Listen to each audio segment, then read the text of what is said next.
Hello buddies, welcome back to another short video.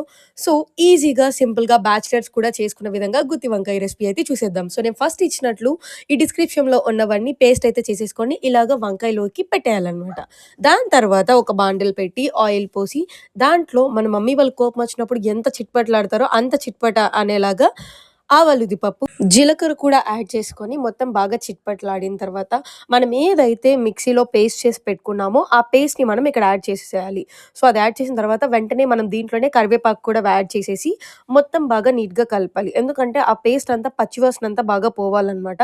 So మీరిక్కడే చాలా కాన్షియస్‌గా ఉండాలి. ఎందుకంటే అది అడుగంటేస్తది. సో దాని తర్వాత ఏముంది, వెంటనే మనం ఆల్రెడీ వంకాయల్లోకి అది మసాలా పెట్టుంటాం కాబట్టి అవి కూడా యాడ్ చేసేసి మొత్తం బాగా కలపాలి. వంకాయకి బాగా పట్టాలనమాట మసాలా అంతా. మొత్తం బాగా ఒక 3, 4 టైమ్స్ బాగా కలిపేసిన తరువాత ఇక్కడ మనం మూత పెట్టాలి. ఒక 10 మినిట్స్ తర్వాత మూత తీసి చూసారంటే మీకు ఆల్మోస్ట్ కొంచెం వంకాయ ఉడికిందా లేదా అని తెలుస్తుంది. అప్పుడే మనం వాటర్ అనేది యాడ్ చేసుకోవాలనమాట.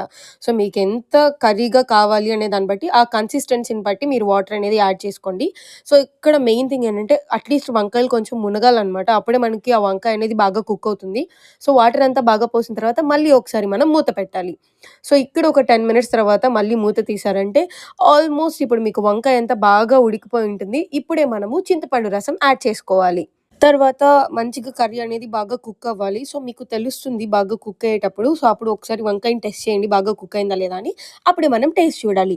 సో టేస్ట్ చూసిన తర్వాత ఉప్పేమన్నా తక్కువైతే యాడ్ చేసుకోండి. మాకైతే కరెక్ట్‌గా సరిపోయింది కాబట్టి సూపర్. ఇంకా లాస్ట్‌లో ఏముంది, కొరియాండర్ కూడా యాడ్ చేసేసుకొని మంచిగా వైట్ రైస్ ఏసుకొని తింటే ఇంకా అద్భుతం అనమాట. సో మీరు కూడా రెసిపీ ట్రై చేసి ఎలా ఉందో నాకైతే కామెంట్ చేయండి. అండ్